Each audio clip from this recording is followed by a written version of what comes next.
Before this video begins, I would just like to state that Fallout New Vegas is a roleplay game, and everything can be interpreted in different ways. I am just here to debunk a lot of claims that the hardcore fans of Fallout make whenever it comes to Yes Man's ending. I think what a lot of people miss about Yes Man's ending is that we're not just putting him in charge, we're also putting ourselves in charge. You are working with Yes Man is working with you.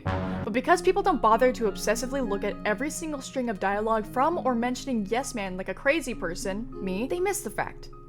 They assume that Yes Man is the only one in charge, and he's making all the decisions, yeah. This causes a lot of misunderstanding. Let's get into it. Number 1. Yes Man and the Courier have no experience running a government. You can probably tell what video I'm getting these claims from. While this is semi-true, Yes Man has access to Mr. House's plans.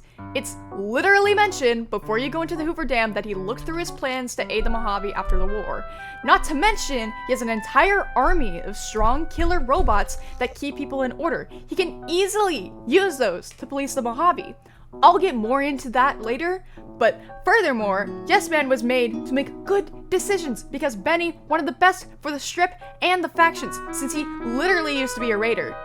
Do you think they didn't have plans for government before they decided to overthrow Mr. House and take care of the factions? For the Courier, that's true for the first half of the game, but the entire Yes Man route is you working with other factions and helping them with their insider issues. You meet many people and become a good leader and helper. You learn, and this isn't even covering the DLCs. It's a shame that Bethesda rushed the developers because an important detail that rarely anybody knows about was cut from the game due to time crunches, but I will show that later. Number 2. You do not have to kill anyone! Yes! This is a real thing that people complain about. I cannot stress this enough. Even if Yes Man advises you to, you do not have to kill anyone. Sure, you might get a nasty comment from Yes Man, but aside from, having damaging impacts on your ending, that's it. Not to mention, the entire game is about killing the opposing forces. It's about war. It's about enemies. It's about bloodshed. You physically cannot be a goody two-shoes in this game. You have to kill, even if it's morally ambiguous. Number 3. Yes Man was only programmed to be helpful and follow any orders. Did we play the same game? He obviously has other functions. He's not just a butler that cheers you on. He has logical thinking. He has a personality. If you make a bad decision, his tone and voice will falter. And he tells you the negative consequences that these actions will make, but in a way that abides by his programming. He literally chooses to update himself. This kind of information is a thing that people miss because they just go from point A to point B and only assume what they saw. Doing things the right way does not give you all the information. 3.5. Mr. House makes better decisions than Yes Man. People who live in the Mojave don't like Mr. House. Mr. House has never experienced the wasteland like the inhabitants do. And the inhabitants are aware that this makes him and his decision-making unworthy. This man is stuck living in the past and is trying to force the Mojave back into a pre-war state, despite the fact that the inhabitants have already become used to this way of life. Mr. House doesn't understand the full needs of the Mojave. However, the Courier does. Not to mention, we all know what happens whenever you let people over the age of 60 run the government. Number 3.6. But the brilliance of House's plan that stripped New Vegas from the clutches of the NCR made the NCR dependent on the power from Hoover Dam, forcing them to buy that power from House at House's price. It's a shame that a very important scene addressing this issue was cut from the game. Number 4.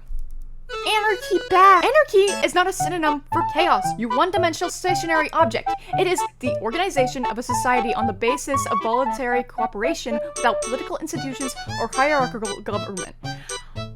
Obviously, it will cause chaos at first, but the thing they see most that people cut from their arguments is the part where it says it gets better. The Courier, with the aid of Yes Man, drove both the Legion and NCR from the Hoover Dam, yada yada yada. Any chaos on the streets was ended quickly. Chaos became uncertainty, then acceptance with minimal loss of life. I see people use this one for their argument, but it literally disproves their entire argument. It's literally saying that the New Vegas accepts a non-chaotic way of independence. Why? We also have multiple companion endings that imply things become more orderly. Arcade used his enclave knowledge and technology to keep order wherever he could. Arcade did his best to help the locals govern themselves. Boone remained in New Vegas, finding work as a security guard and caravan scout along the highways. Following the Second Battle of Hoover Dam, Freeside became known as one of the more stable areas in the region. Ironically, NCR refugees found Freeside safer than most of New Vegas. The Kings retained their control of Freeside while they continued to favor the needs of locals. They tolerated the citizens of the defeated NCR. Number 5. Yes Man won't stop violent factions.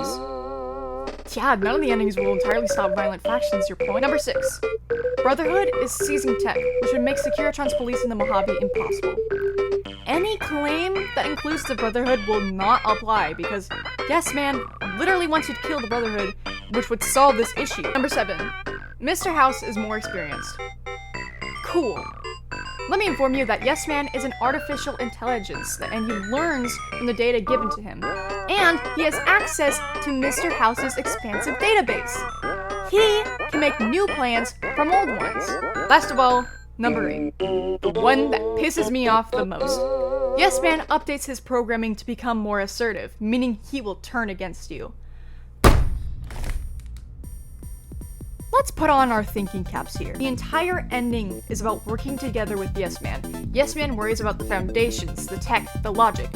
You worry about the people. You know more about the Mojave than he does. You are the one going out to get information, make allies, make enemies, and most importantly, understanding the needs of the Mojave. Yes Man doesn't have this understanding. You, the courier, are valuable to him as much as he is valuable to you.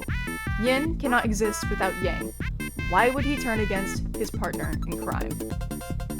If you still think he's bad for the Mojave, cool. I don't care. I just needed a rant.